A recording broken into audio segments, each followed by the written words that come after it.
All right, we're going to create a backsplash, and this is sort of the upper cabinets, and you can see some pieces of tape around there. Let me show you what we've done.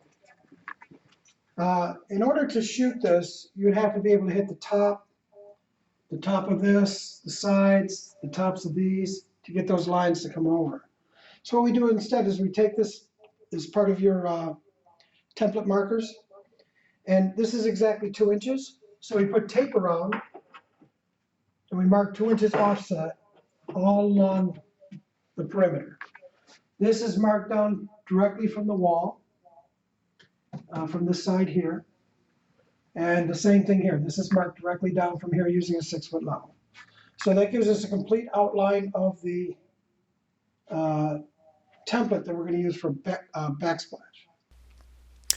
To create our backsplash using a countertop tool to automate it, we're going to make some changes to our normal settings. So in a countertop setting situation, we want corner treatments, but with the backsplash, we don't. In the case of the overhang, we have set the offset at 2 inches all around the perimeter, and I want that to go back to within an eighth in this case. Maybe you wanted a 16th, so I'm going to set this at 1.84. We'll just turn off. We don't need point IDs, linear footage. We're going to leave the labels at a 16th of an inch. So these are the settings that I'm going to use to create a backsplash and automating the trimming using the countertop tool. Okay, to get started with our backsplash, we're going to do the X, Y, 3-point datum. We're going to use that to change the working plane to that wall. Right now, it's presently, the working plane is parallel to the floor. And we're going to make the working plane against that wall. And to do that, we use a starting point along the X axis,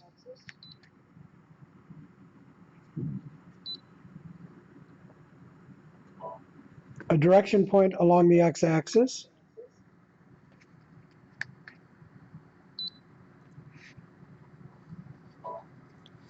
and a Y position up on the wall.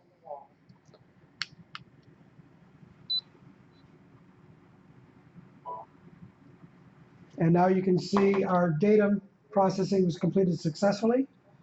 The wall is now our working surface for our geometries. And as previously noted, we've already marked a perimeter. Okay, we're going to go into the countertop mode and begin shooting our perimeter for a backsplash.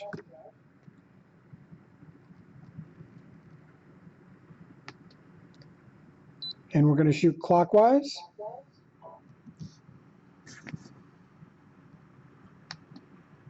Two points per edge.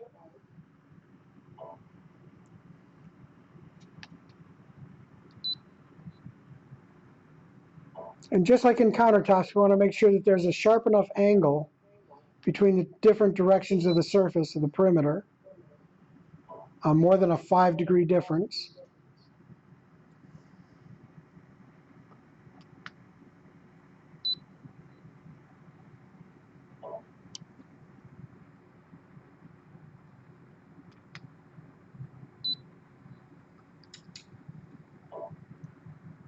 Coming along underneath.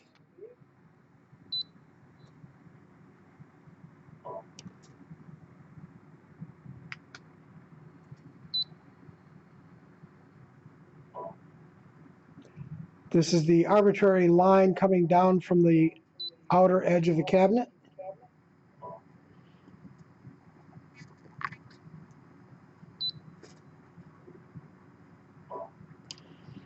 We're going to come off the cabinet top.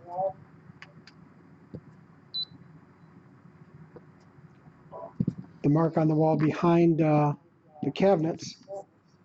We'll make a substitute.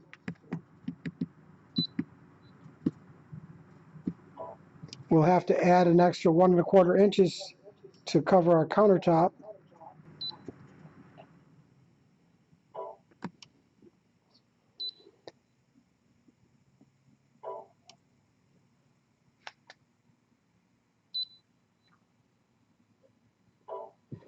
And now we've got a complete perimeter for a backsplash. And I'm going to hit the Enter key. Now you notice that it creates an overhang. So I marked the cabinets. Let me go over here to the wall. I marked the cabinets 2 inches down, and then I created an overhang that went back 1/16 of an inch less. So that I've got a 1/16 inch perimeter all around the outside edges. Now I want that along the top. I don't want it on the side. I want the side to actually be right along the cabinet, which is the line that I shot. So I'm going to go into dynamic editing. I'm going to click on this edge. And rather than having the overhang be enough to leave me that 1/8 of an inch, or 1/16 of an inch, depending on what you prefer, I'm going to set this to 0. And I'm going to set this side, the overhang, to 0. And all that does is it puts this line right back where it was. So before it had pushed out, like I wanted it to push out here and here because it's going against the surface, it needs some clearance. But here I really didn't want it pushed out, so I just used dynamic editing to bring it back directly in line. And then here, I'm going to bring this up 1¼ inches. Now along the bottom, the yellow line is actually the cabinet top that we shot. And while as an overall template, we had it move all of these out as an overhang. In this case, I need that to come up from the actual line that I shot 1¼ inches. And to do that, we're going to create a line tool that goes out a specific distance, 1¼ inches. Select the vector. Yep, I want this one. I want to go to that way. So now we've created the line where we want the bottom of our template to actually be. We need to trim this other off. So first I'm going to go to automatic trim tool, trim that to there, trim that to there. Then I'm going to delete these lines.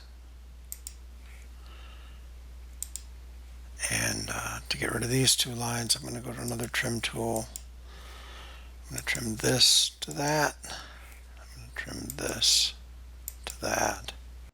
So that creates my perimeter drawing, giving me an 1/8 or a 1/16, depending on how you set your settings for the overhang, clearance around the cabinet itself, direct straight lines down from this edge of the cabinet.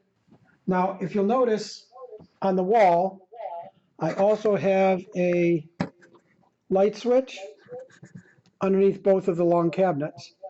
So I'm going to go into my 2 points to make a rectangle.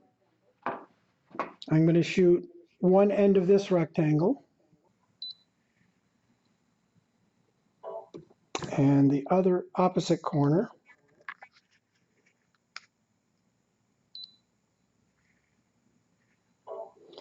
And you'll notice on the screen now it makes a cutout for that switch.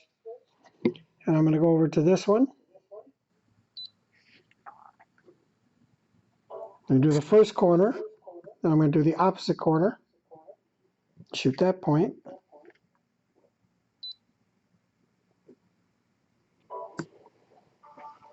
And so here's my other wall switch.